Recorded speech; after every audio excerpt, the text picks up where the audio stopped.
Welcome to ASM Connected, the podcast brought to you by ASM Technologies.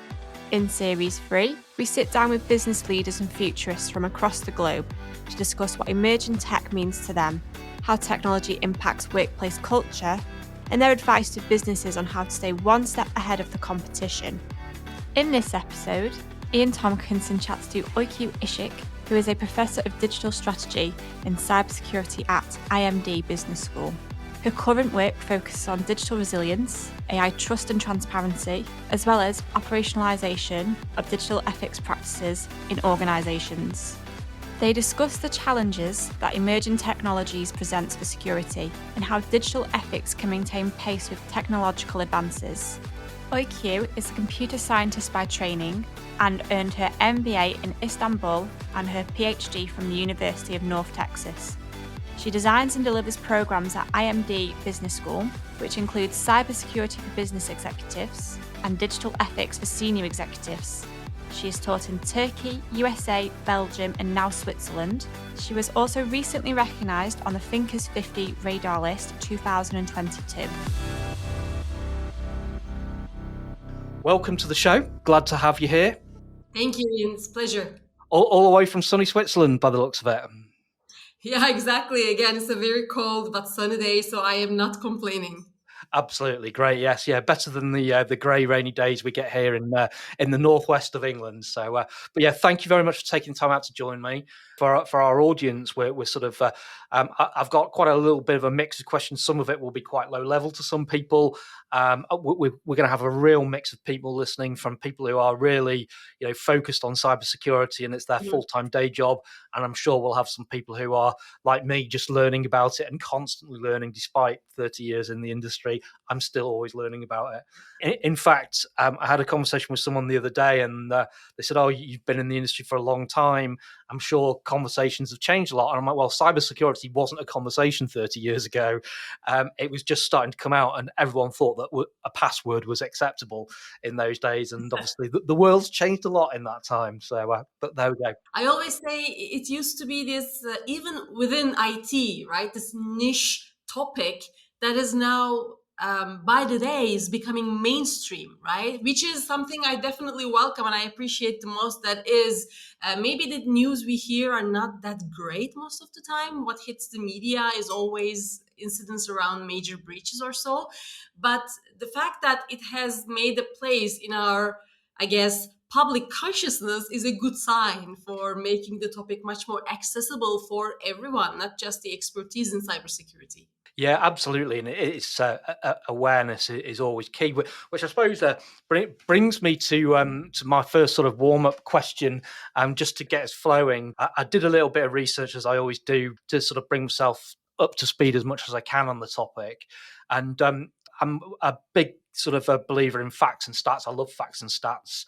One of the facts I found that was, according to Cisco, 80% of data breaches and cyber attacks are from phishing. And I suppose my question to you is, could be more achieved by employee engagement and training to prevent those attacks? And are we doing enough in that space?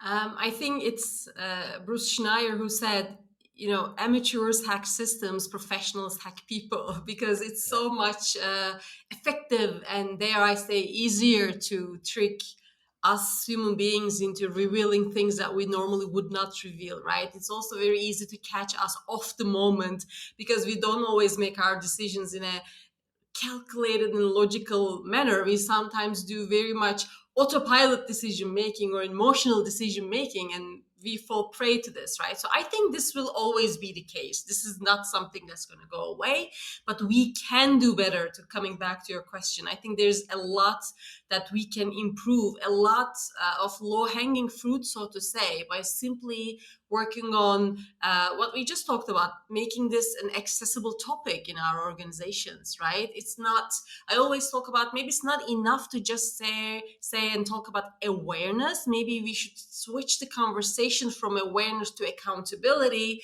where me as an employee don't say, yeah, I'm aware, but I also take responsibility and recognize the consequences of my actions and say, well, it is my accountability to be top of my my game here and be really careful and, have that carefulness as a second nature when I see a potentially suspicious email falling in my inbox. So I think we do have a lot we can cover still from an awareness and understanding perspective. But at the same time, I think we also need to realize that we cannot just solely rely on prevention methods, right? We also need to ramp up our response game, because at the end of the day, threat actors need to get lucky only once, where cybersecurity professionals need to keep up their game again 24/7. So I think the risk is always going to be there, but we can do better.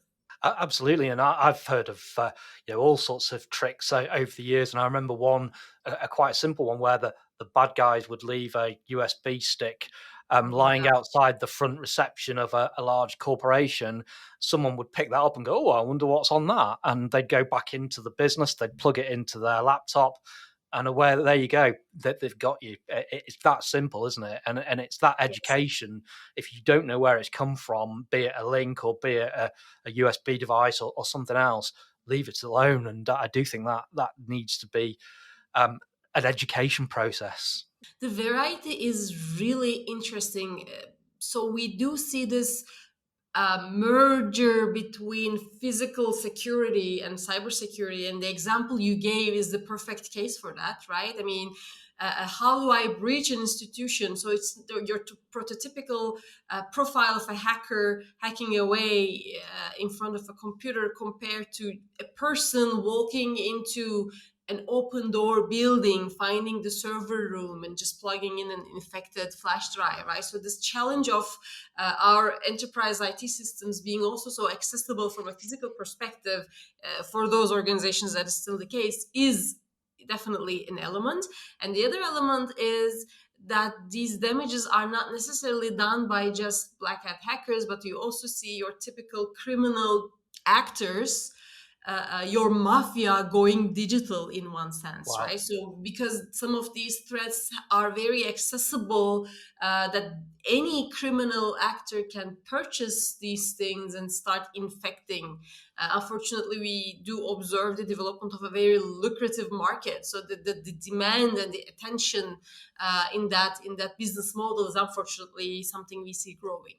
Wow, that's quite. I suppose I've never heard it that sort of term before. The digital, or the mafia, but that's quite scary actually. If you think of, I suppose it is a modern day mafia, isn't it? And that is quite worrying. There was a very interesting case from several years back, though, in Belgium, in the port of Antwerp, how a mafia, literally a drug cartel, hired a software developer to automate the process, or to automate the process of finding the containers that include the shipped over drugs.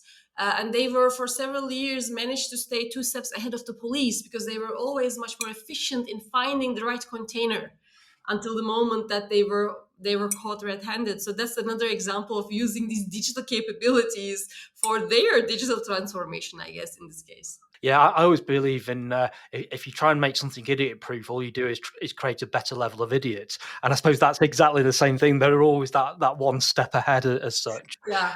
And I suppose, obviously, ransomware in particular has evolved since it first emerged significantly. And our defensive has improved, and I suppose that talking about it in the press and the media has helped with that.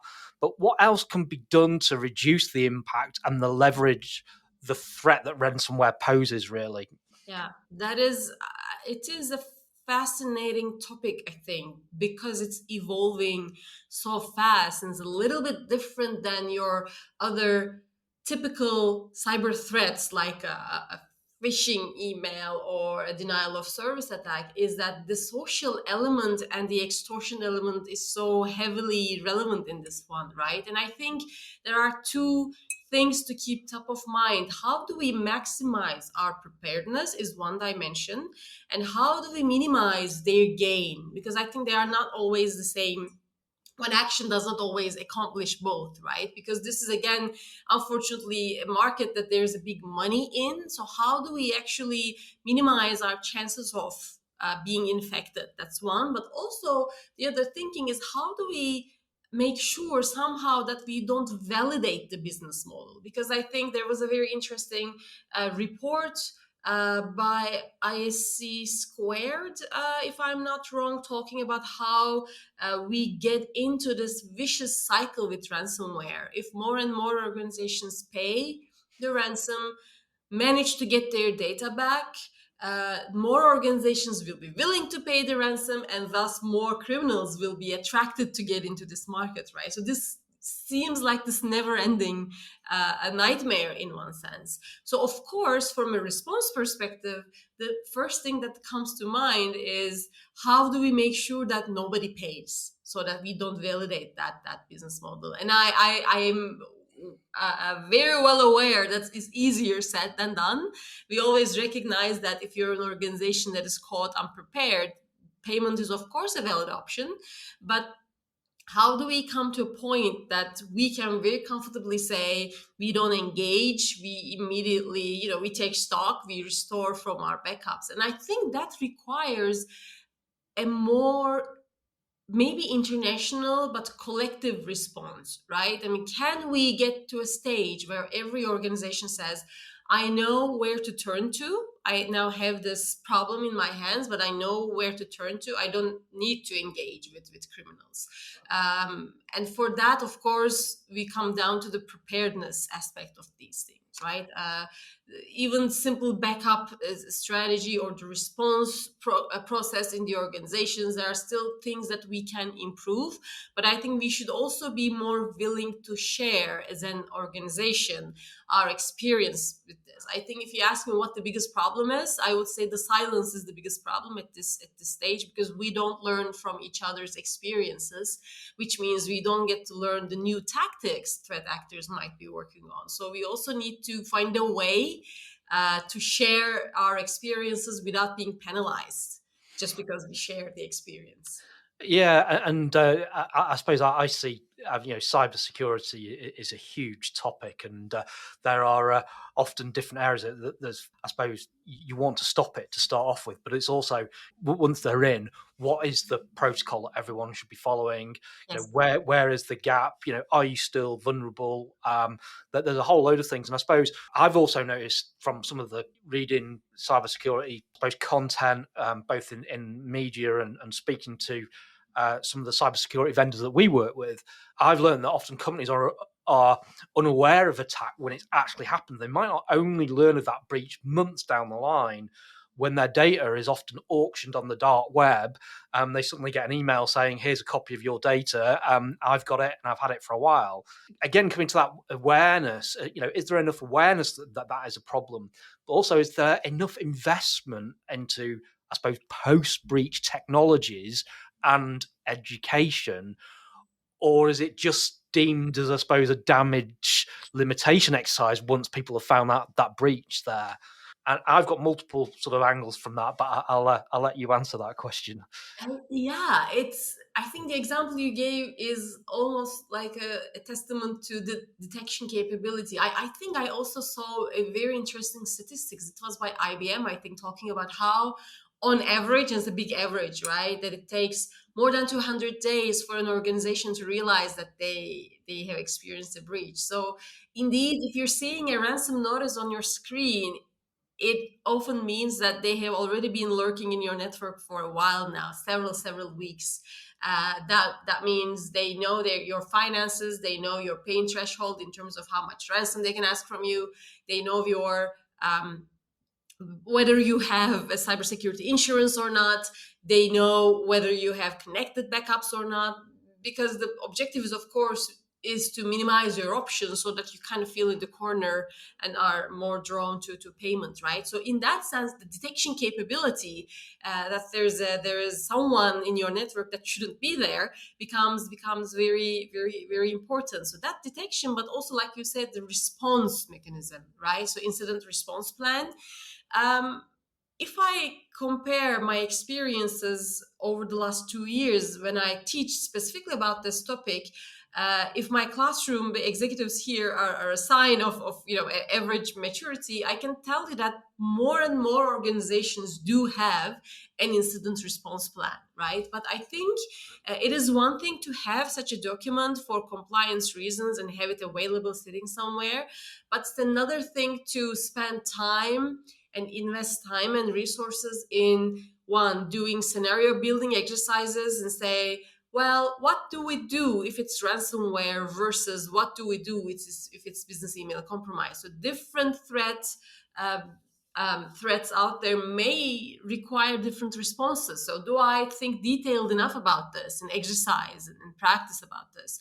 And the other thing is, of course, that we hear a lot in failing is this whole thing around restoring from backups. I've heard cases where this restoration process fails, right? So it's the same comment here about, do we simulate restoring from our backups? Do we exercise the process of doing this? Because I think it's, again, not enough to just think about it once, but we really need to make sure that it's ingrained in our minds, that we know at that moment what to do.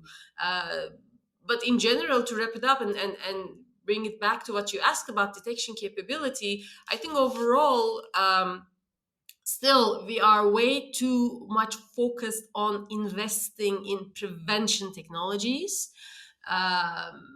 whereas there is clearly a lot of value in also focusing on more proactive capability building and say, well, this will happen to me sooner or later, so let me hope for the best but prepare for the worst, and invest also in my detection and response and recovery capabilities, right? I think that's one thing we will see sooner, that shift of organizational investment. I suppose everyone will view it as what they call a black swan event, won't they? When that event happens. But ideally, you want to be, I suppose, in some ways, like the muscle memory needs to be trained to respond to that. And the technologies, you need to be familiar with those technologies. If you were using Microsoft Teams or something on a day-to-day basis, you need to be able to go in and do that. And something interestingly that I hear quite a bit about, I don't know a great deal on the topic, but I'd be interested to get your thoughts on it, is that there's so many different cybersecurity tools out there, ransomware protection, there's identity protection, there's network, you can name various different tools that people use at different stages in the network. But all that does is actually cause what I've heard described as app fatigue, where the cybersecurity guys are looking at and they're getting alerts from all over the place that sometimes there's too much noise there. They become so familiar with these alerts all the time that it's just too familiar, and that's where things get through. Is that something that you can explain or experienced? There are several examples of that. Indeed, these messages or warnings from some of these applications being ignored, or being treated as false alarm, whereas, like you said, they are actually a real threat is there, right? I think cybersecurity in general has a very active startup scene as well. Part of the reason is, of course, the development in AI and machine learning, or technologies in general, because we also need more innovation in terms of automating some of these technologies, right? So I think that active landscape will always be there. But I heard someone, one of the research organizations' expertise in cybersecurity, commenting about how they predict a more consolidation in the market eventually, where there's just too many small fish that it will eventually consolidate further. So I do believe these are similar to growing pains, sort of in the industry, that we will see more of this behavior. But at the end of the day, I think it is a strategic choice on the side of the organization. If I, as an organization, can manage to do a risk management approach to cybersecurity, if I know my assets well, if I can prioritize which of these assets are the highest priority, how much of my resources I should be able to devoting to protecting these assets, this or that. So if I can quantify the risk to the best that I can, and if I can actually prioritize and choose accordingly, then I think the chances are I will minimize that noise in that process. Because of course, this technological approach will always be there, and we do welcome automating some of these processes. But I think as an organization, the best we can do at this stage is to keep an eye, a very active eye on the market, and regularly revisit our risk assessment methodology, risk assessment approach. So we see, are we still where we were 3 months ago, 6 months ago? Do we need to reassess anything? Do we have the capabilities in-house to manage these priorities, or do we need to invest in etc.? We often see that also investing in what we talked a couple of minutes ago, behavioral aspects, cultural and awareness training related aspects in cybersecurity always has a much higher return on investment than investing in yet another technological solution that may do the thing that I already have something for, right? It's a very much of a I think mindset issue too. Yeah, and I was actually interested. I met a friend for lunch when I was in London last, and we were talking about cybersecurity. He was saying you'd be surprised how many mid-market to large organisations that will have a breach. You're then called in to say, how can you help us? You come up with a plan. You put a figure to solve that problem in front of them. They go, "Oh yeah, we can't do that." And it's like, well, you've got a problem. You've already been impacted by that problem, and your reputational damage is far greater than that figure that's on that piece of paper. And that, again, that's an educational thing at sea level, isn't it? And it's just that awareness. It's unfortunately, like you said, we do most of the time see the biggest investment in cybersecurity after an organization experiences something nasty in that space, right? We always invest in AI, this or that, any new shiny tool, and we are very much impressed by the value proposition of these technologies that we don't really like to think of what can go wrong scenarios as we are evaluating these technologies. This is always an afterthought, which ends up being an issue, and only after that we do see these major investments, unfortunately. Yeah, and I suppose in terms of there's been some surprise shocks at back end of 21, 22. And we've seen data breaches from leading tech companies. SolarWinds was very well publicised in the cybersecurity landscape because they are a cybersecurity company. Cisco were impacted. Twilio, which is a startup, a large startup by all means. And I suppose, should we be looking at the vendors and partners we work with more closely? And what should we consider looking for? Is there any particular things that we should look for to give us some comfort that our data is going to be secure when we're engaging with these kind of vendors? There are so many things we can talk about in this, right? There is one thing, because I always hear the question around cloud service providers as well, that you gave the SolarWinds or Kaseya examples. Of course, clearly their level of investment in talent and technical infrastructure just to ensure cybersecurity is by far larger than any other organization, right? I mean, this is part of their value proposition. It's in their identity as an organization. That's what they do. So definitely the trust is there towards cloud service providers and should be there, but we should never forget that they are not unbreachable. And the examples we saw, like SolarWinds, is an example to that. And the damages, of course, maybe their breach happens much more rare than any other organization, but then when a breach happens, the consequences are far bigger. There, though, if you are getting breached through cloud, I remember reading about it in another research, I think it was by Cisco as well, talking about how misconfiguration is still the number one reason why you have a breach through your cloud service provider. So that always makes me think of this shared responsibility model that we have with our cloud service providers. Is that really clear enough?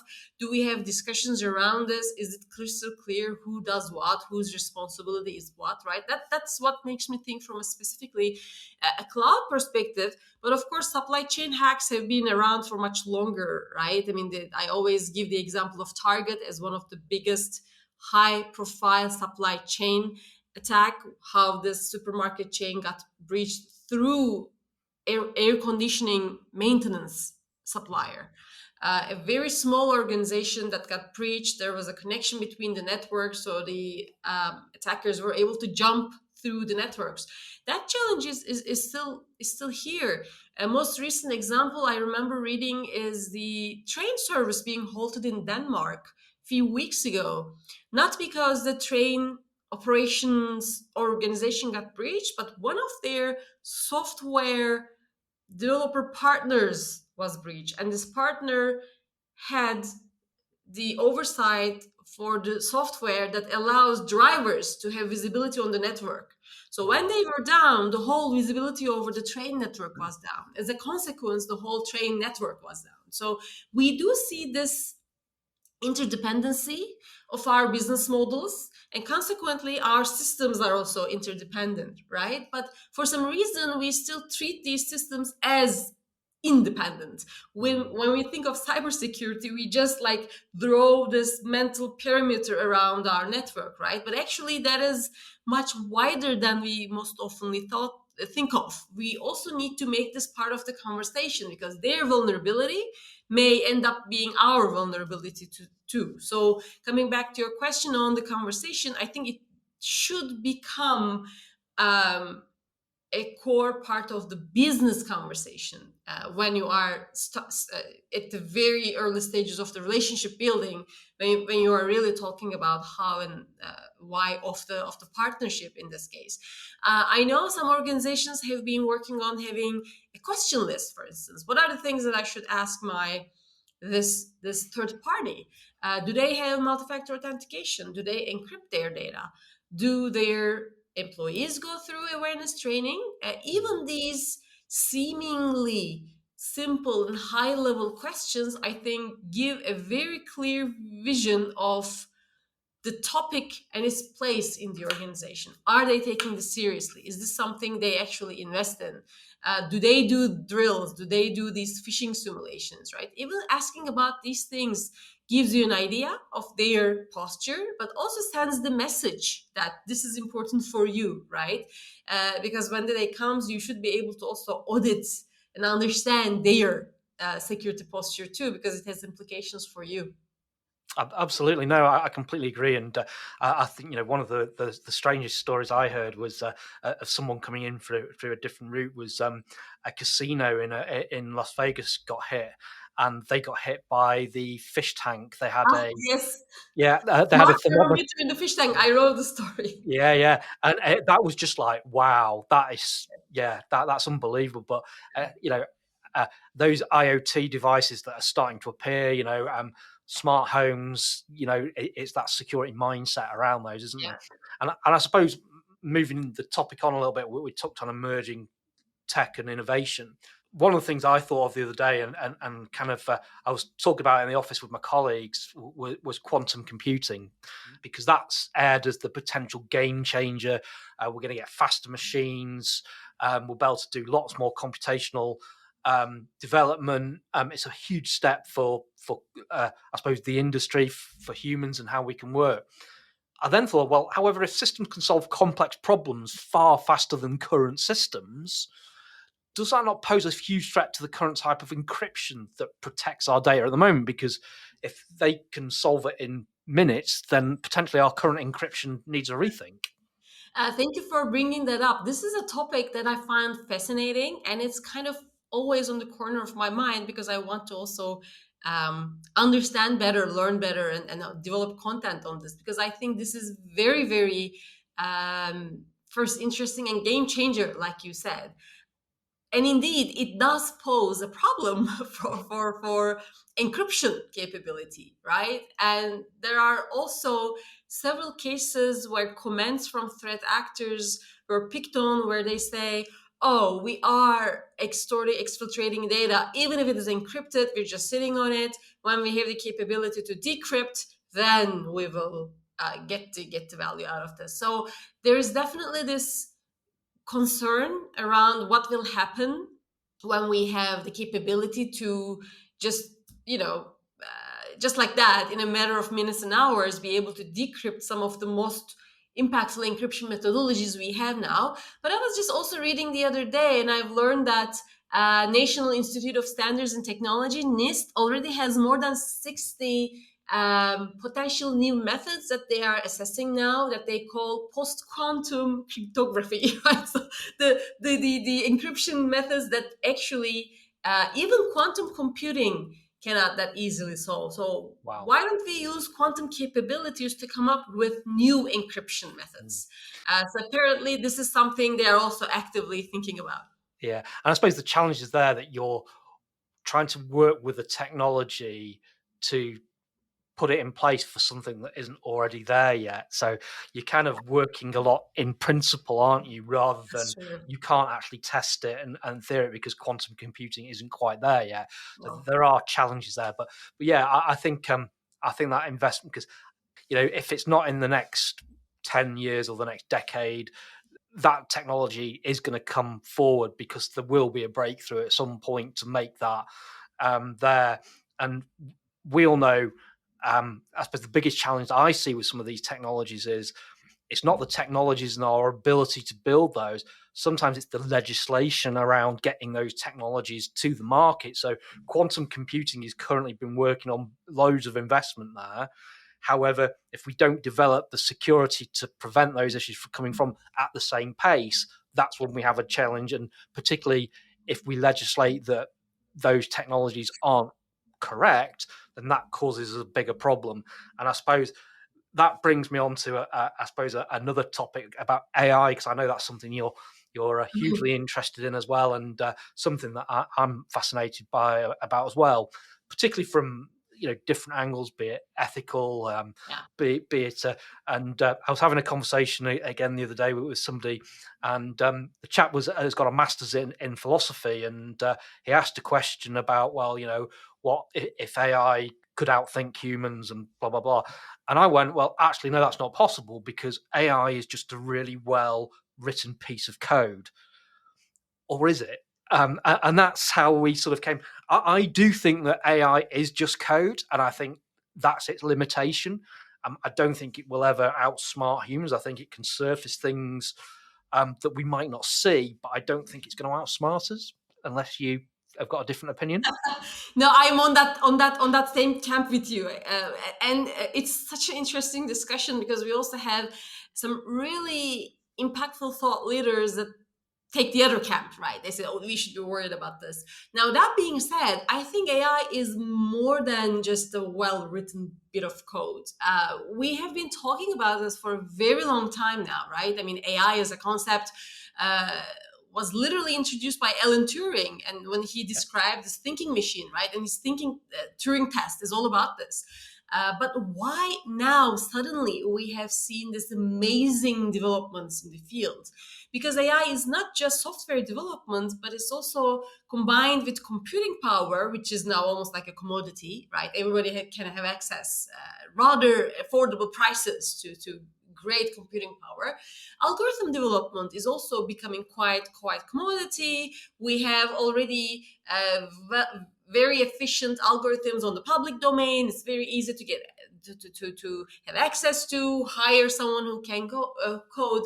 What is not yet commodity, yet we are in great need of for good AI, is data, right? Lots and lots and lots of data. And there is lots of data out there. That's why we see all these developments. But now the race in AI between organizations really comes down to who has access to this data first. So good data, high quality data, lots of it, and unique data. That's what's going to change the course of an AI program in an organization. So, and also what is also new about AI is this feedback loop, to coming back to this coding capability, which is a great capability for AI to adapt this feedback loop that enables the machine to self-learn.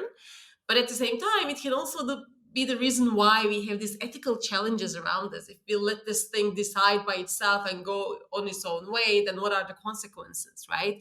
So ethical dimension that you mentioned can have multiple root causes why something may go wrong with AI.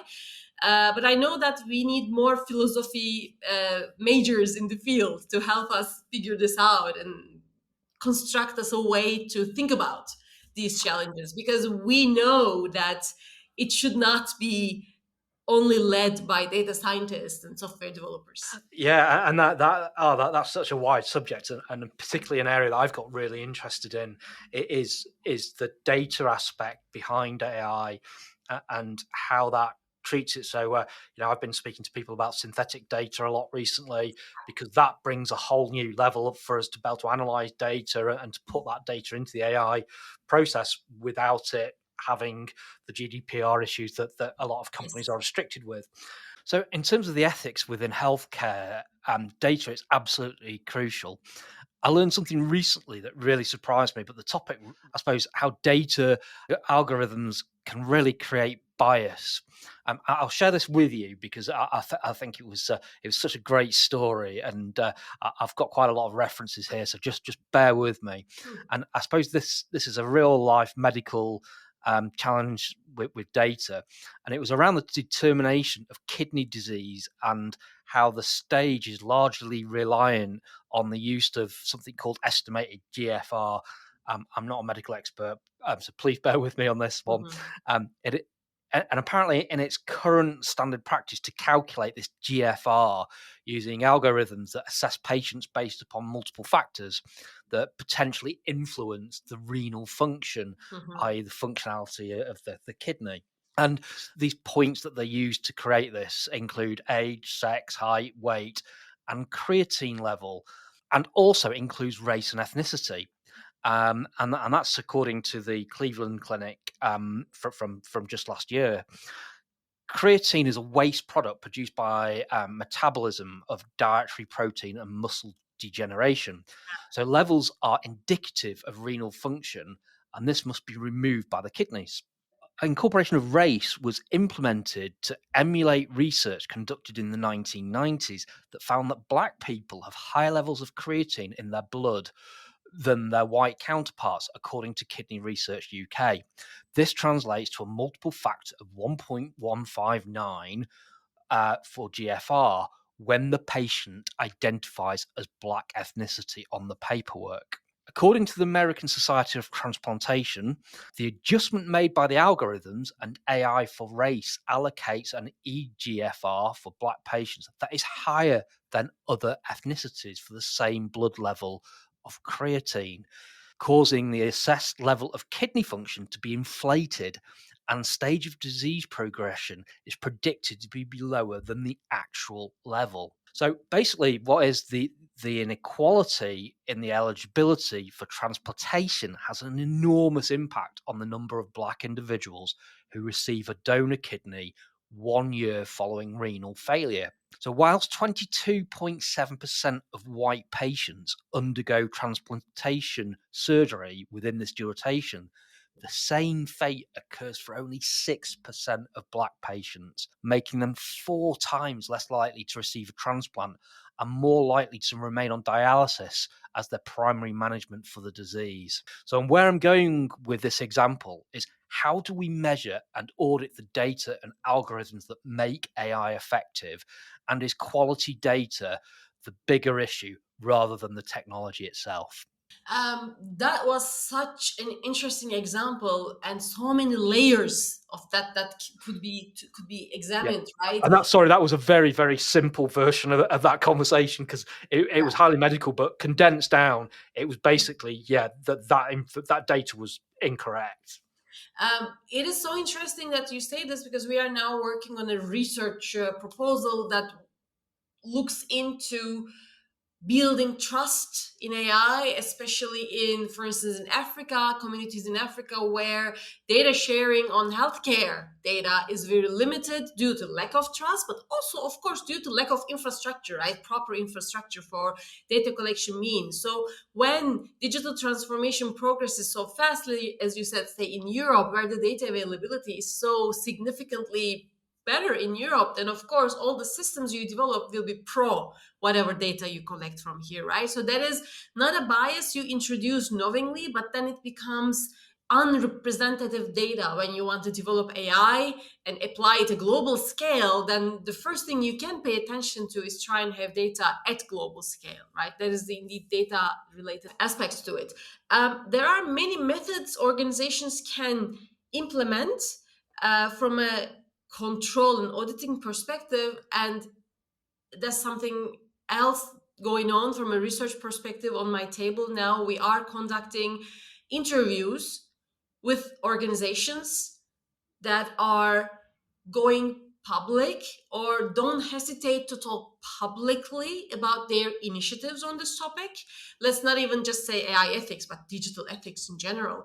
And we are talking to these organizations that seem to be paving the road. And a couple of things that we always hear as best practice is the formation of some sort of a auditing committee, and this committee could be purely internal, this could be internal / external, or this could be purely external. So just this extra set of eyes to give an unbiased perspective of whatever AI project that is being discussed on the table. The other thing we keep hearing, which is great, is training on data scientists, training for data scientists and software developers, because we know that given the current curriculum in our high education systems, we don't always teach them ethical data practices. We don't always teach what it means to code in an ethical manner, right? So this training and making sure that this topic is accessible and is taken as a part of their responsibility is another best practice that I hear a lot for organizations do. And the other thing we know is that this whole auditing and controlling for ethical practices should not remain within the data science or AI team domain. We do need cross-functional teams to actually go through this debiasing either a data set or an algorithm or a project, what have you, right? We do need multiple perspectives of people and diversity of the team, right? Not in terms of age, gender, or ethnicity, but diversity in terms of their education, their work experience. You need as many different perspectives as possible, because that's the best way really to catch bias in whatever you are developing. So these are a couple of things that I'm hearing a lot around me these days, but it is still a very young field that we are still observing a very fast development in. Yeah, and I think as well, I think at the moment you've got the people who want the data sitting on one side. Also, then you've got the data scientists on the other side, and that lack of sometimes collaboration between the two. And because I know in our organization, someone can bring some data and put it in front of me, and I'll just look at it and go, that's wrong. Because I know that certain things will have spiked that data and bent it out of shape, because I know the business. I might not know how to get it out of the system, but I will know the things that are causing that data to be bent out of shape. And I think that's where we need to bring the users and the data scientists together more, I think. Absolutely. Because you've got the people who then can understand the data, not just get it out of the system and surface it well. So that's interesting. And I suppose, again, a topic that I've spoken a lot about on the podcast series with people from all different backgrounds about, I suppose, that legislation again that we touched on before, and that legislation being able to keep up with technology such as AI. Should there be, I suppose, should we police and set rules for its use? Because that there are definite places where you wouldn't want AI to be purely making the decision. I know, IBM Watson, that was doing some fantastic things to help with cancer diagnosis, and I think it improved the the rate of diagnosis by something 80% in touch with an oncologist. However, you just wouldn't want to leave it on its own, and perhaps we need to guide some rules. What are your thoughts on setting those rules and guidelines? Indeed, that's a very interesting and dynamic topic too, this legislation. I'm definitely very much a pro-European approach here, because when I look around, I see that self-regulation does not work, especially when we look into what we see in social media, how it impacts people's trust in big tech, what we see, what's happening with deep fakes, how when not kept under control, it could end up being used in very harmful situations, right? So I do think we need a governing system for this. Yes, I do think we need regulations for this. And AI Act, however imperfect it may be, is, I think, a step in the right direction, that we need to categorize. Not every AI is, of course, created equally. Some work with sensitive data, some not, right? So even coming to the decision of, okay, which of these AI systems will I consider as sensitive, and what does it look like for me to audit these systems? Who will audit these systems? How do I ensure that an algorithm, which may be the competitive advantage of an organization, is kept as such? How do I do this auditing without crossing certain boundaries, right? So these are all super valid questions. I'm not sure if there are answers for, right? But the fact that we're thinking about these things, the fact that we are in Europe banning biometric using AI systems, for instance, is, I think, a step in the right direction, gives the right message. And the question that opposes to this always, what about innovation though? Will it kill innovation? I don't think that is the case. We have always been very resourceful, and we have always been very creative in also constrained environments in other situations, right? So I'm pretty sure we can and we should be able to find a way to also innovate under these conditions, because what these regulations do basically just put human privacy, human dignity, and our own right to control data about ourselves in the center of the development about these technologies. So I think that's definitely a lot of improvement needs to be done. The whole experience with GDPR is a great example of that, how most organizations still struggled with interpreting some of what that legislation meant, right? How do we make the new ones better is something still, I think, is on us to decide. But I'm a definitely big supporter of legislating these technologies. Yeah, and coming back to our earlier conversation, and I think legislation and a lot of things is not joined up across territories. And I think, I know the UK following Brexit has probably got a different approach to Europe. Europe's certainly got different rules to the US. And I suppose going back to that ransomware question from right at the beginning of our conversation, from what I understand, I think in the US it's illegal to pay the criminals, and in Europe it's not. And there's, so you can wriggle out of that, but in a number of different ways. You just get a company in Europe to pay the bill for you, or your European entity to pay the bill, and then you're scot free. It is also such a gray zone. I don't think it's not illegal to pay in US. It is highly discouraged by FBI.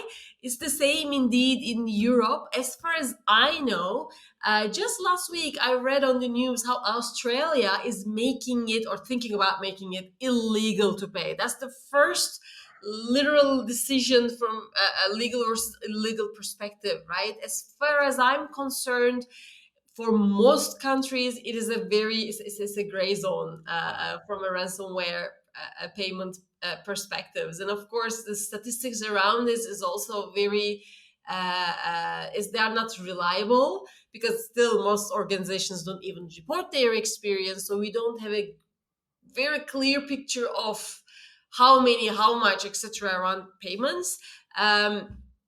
But I think more and more countries will be forced to take a stand, right? Make a choice about, do we actually turn a blind eye to this as it is right now? Or do we actually make it illegal to pay, but then also provide sensible support to organizations who are impacted by this. If I'm taking the payment option away, then I should be able to providing a good amount of support so that they actually recover from this with minimal damage, right? Yeah, and again, again, we could chat for hours about some of these topics, and you touched on deep fakes there, and obviously AI is having a big part to play in that. Yeah. And I'm just there's been a lot of publicity in the media here in the UK about the use of people's identities for whatever reason, and I think there's been a famous deep fake on I've seen it on YouTube of Tom Cruise and someone sort of mimicking Tom Cruise, and I showed it to a colleague the other day, and they were like, "Wow, if that's false, that's absolutely amazing." And I suppose it comes down to the fact that somebody is using his brand, his Tom Cruise's image, his image rights, could be promoting anything that goes against what he stands for. It's that legislation. There's still nothing in place to protect people from that, and I do think that technology is moving at such a pace. I do think we need a different approach and a faster, I suppose, call to action from the lawmakers to put these things in place to protect, as we discussed, people see it in particular. I totally agree with you on the sense that only regulation or legislation is not going to be enough for this, right? So we, especially big tech, needs to take more responsibility about the consequences of these developments. But going from deepfake, there is, it seems, light at the end of the tunnel. Apparently, Intel has been working on a method that can automatically identify whether a video is original or deepfake. Because at this stage, it's just you and I. Our eyes are much better equipped to identify the video we're watching. Is it really human being or is it deepfake?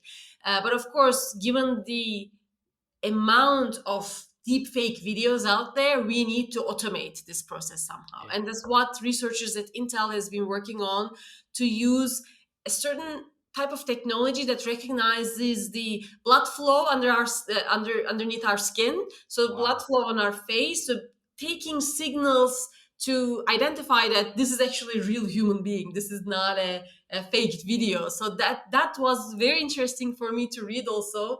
That gave hope in a way. But like you said, we also, just because there's legislation doesn't mean that this will all go away, right? We also need to have our own due diligence and take responsibility in the models that we are developing as organizations. And there's a third side to this equation, I think, that has been so far feeding into some of these challenges, is lack of awareness or understanding in the overall public when it comes to what AI is or what deepfake is, or in general what these technologies can do, right? When this is so far away from me as a topic, and I find it too complicated, and I refuse to engage and learn, right? But maybe this is going to get better because now we have the generations who were born into this technology. So that's by default is going to get better in time. But I think also is a responsibility on the organizations, especially those who are active in the high-tech domain, to provide this clarity, understanding, and training, and educate the people who are maybe impacted by these technologies that they are putting in the market. Okay, that's fascinating, and I'll try and find that article on Intel and the deepfake, because it's something that I'm personally interested in. That's really cool if they've got that. But as we said before, once they find a way of finding that, I'm sure there'll be someone else that will come out with a technology to put into the deepfakes to try and trick it. Because as you say, as we started off, it's a cat and mouse game at the end of the day. Absolutely, that's true. Yeah, absolutely. I suppose my last sort of main question for you, bearing in mind, I suppose, the sales, the audience that we have, a lot of people will be involved with customer engagement. So they'll be working with end users in a cybersecurity environment. They'll be advising them. They'll be having conversations about how they can add more value. If you were in the shoes of a cybersecurity person going into a large corporation, an enterprise business, on behalf of a reseller or a large global systems integrator, how would you start the initial conversation with a prospective customer? I find this question super hard because I never saw myself as being in sales, right? This is it's a special set of skills and clarity in communication. I think it's also absolutely critical there. But I think the thing that I relate this to most is outside in versus inside out perspective. Instead of trying to push my product, I think I would try and understand the context much better, because every organization is challenged with not one but many things. If I, as a representative of a vendor, can be a trusted advisor, maybe take off that hat of mine, but help them somehow understand the priorities, help them prioritize, and help them choose. I think that would be a super value add for most organizations, because I think they just don't know where to start from. So helping them find a place to start from is, I think, super valuable for, regardless of what kind of product or vendor or solution that you're representing there. But helping them understand the challenge better and helping them prioritize would be a super value add, in my opinion. And for someone who's not done a sales job before, that was a very, very good answer, by the way. Yes. Because I would always tell my team, always try and listen, find the pain points, be that trusted advisor, and sometimes be prepared to walk away if you can't help as well, because you never know when you'll get that call to go back in. And if you said, no, I can't genuinely help with that, they'll respect you for that, and they will actually trust you more and engage you more next time around. Absolutely. That's super valuable advice, to be prepared to walk away. Exactly, right? Because if you're not really solving a problem for them, then we should rethink our value proposition at that moment, right? Absolutely, yeah, absolutely. And it's, I suppose that sums it up nicely. It's all about trust at the end of the day. And I know that the term zero trust is used a lot in cybersecurity, but yeah, no, we need to develop more trust, which is what it's all about. So just a couple of very quick fire questions that we like to end up with, just as a bit of fun. So are you all in with AI, or is it a no thank you from you? It depends on what for, right? But given the example that I read every day, given the mindset that I'm in my research, I would say no thank you for the moment if this AI is actually using personal data. Okay, yeah, good answer. Yeah, no, interesting. And last but not least, the question I ask all our guests is, what's your favorite tech gadget? Difficult to choose, but I, as an avid gamer, I think I'm really enjoying my VR headset these days. Wow. That's what I would propose, and I had to find a way around it because I acquired it when it was still mandatory to have a certain social media account. So I had to create fake accounts and not give personal information to find a way around it. But nonetheless, this is something I enjoy a lot. So I would say the VR headset. Yeah, you're not the only person who's actually said that. We've got a couple of VR enthusiasts, and I've in the new year we're attending our very first customer event in the metaverse, which I'm super excited to do because I've not done anything like that before. I'm not a gamer. I have dabbled on the Xbox badly at some point. I just don't think I've got the fingers and thumbs for it. But yeah, no, I'm super excited to be sort of engaging with a customer and feeling what that experience is like, considering, I'm old school and I'd rather be in front of people, working with people, because that's what I enjoy. Then I'm sure it will be really life-changing for you, hopefully in the positive way, right? So it will be a really new in the meaning of the sense. It will be a really totally new experience for you, and I hope you enjoy it. Yeah, no, I do as well, and I hope I'm not disappointed, but I'm sure I won't be. But anyway, thank you very much for your time today. I really enjoyed the chat. So we could chat for hours about all these topics, because they're things that I'm really interested in myself. Conversations that we have in the office all the time about emerging tech, particularly that kind of legislation and the ethics behind it. It's the sort of thing that might upset the old dinner party now and again, but yeah, all fascinating information. And thank you very much for taking the time out to join us today. Thank you for being a guest on the show. and must keep in touch. And I'll follow you on LinkedIn and see if there's any other interesting insights. And I'll certainly be following up on the Intel revelation on deepfake. So thank you for that little snippet of information. No, absolutely. Please do. Let's keep in touch. And thank you, Iain, for the invitation. It was an absolute pleasure. Such a fun conversation. And thank you for these all well thought and very relevant questions. And it was really fun. Great. Yeah. Thanks again. And you take care of yourself and speak to you soon. You too. Thanks for listening to this episode of ASM Connected with Öykü Işık. If you've enjoyed this episode, subscribe now to make sure you never miss an update. And check out other episodes in the series. To find out more about the team at ASM Technologies, visit asmtech.com. This is ASM Connected.